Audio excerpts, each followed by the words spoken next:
Olá, queridos, graça e paz. Cego guiando cego. Isso nunca pode dar certo, não é mesmo, irmãos? Lucas, capítulo 6. A parábola do cisco no olho, que foi narrada por Mateus e Lucas. Nós vamos ler em Lucas, capítulo 6, versículos 37 ao 42.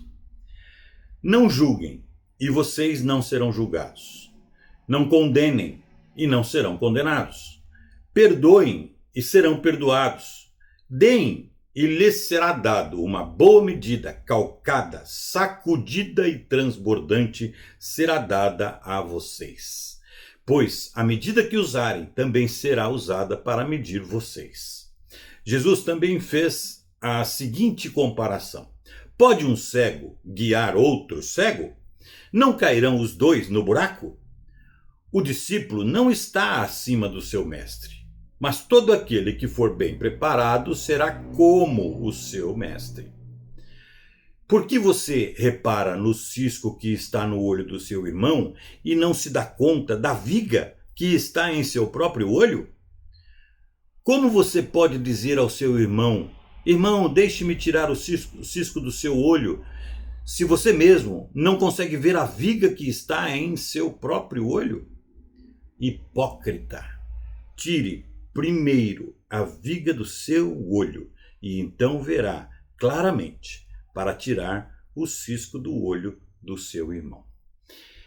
Essa parábola mostra dois lados de uma mesma moeda. Primeiro, julgar sem a devida observação do seu próprio pecado. Segundo, não aceitar exortação usando a parábola como pretexto para defender o seu próprio pecado.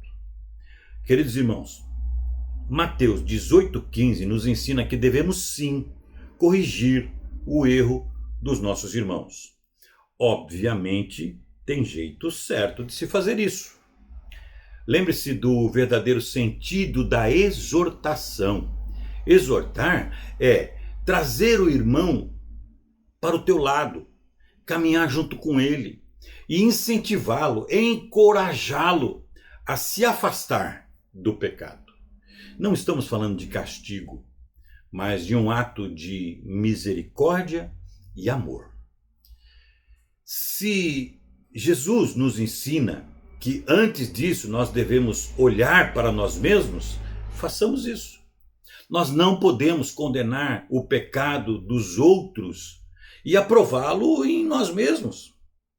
O apóstolo Paulo, falando sobre a culpa dos homens, nos ensina. Muita atenção aqui. Romanos capítulo 2, versículos 21 e 22. Então, você que ensina os outros, não ensina a si mesmo? Você que prega contra furto, furta? Você que diz que não se deve adulterar, adultera?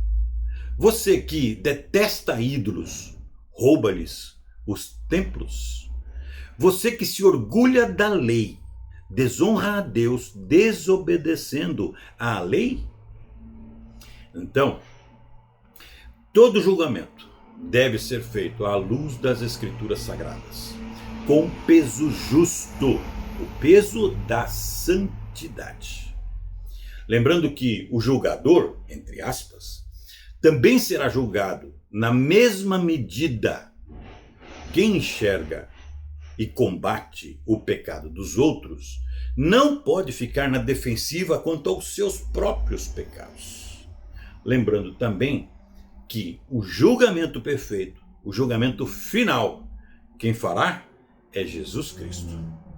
Em segundo lugar, nunca se esconda atrás de interpretações erradas das Escrituras.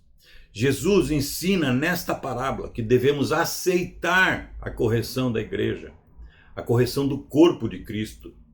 Correção que chega até nós embrulhada com o amor de Jesus Cristo, para nos tornar melhores diante dele mesmo. Finalmente, o crente que adora a Deus não pode tolerar o pecado, nem o pecado dos outros, e principalmente o seu próprio pecado. E Deus usa a própria igreja para, em amor, corrigir a igreja. Leia Mateus capítulo 18, versículo 15 em diante. E nunca se esqueça, Deus corrige a quem Ele ama. Amém. Fiquem com Deus. Fiquem na paz do Senhor Jesus.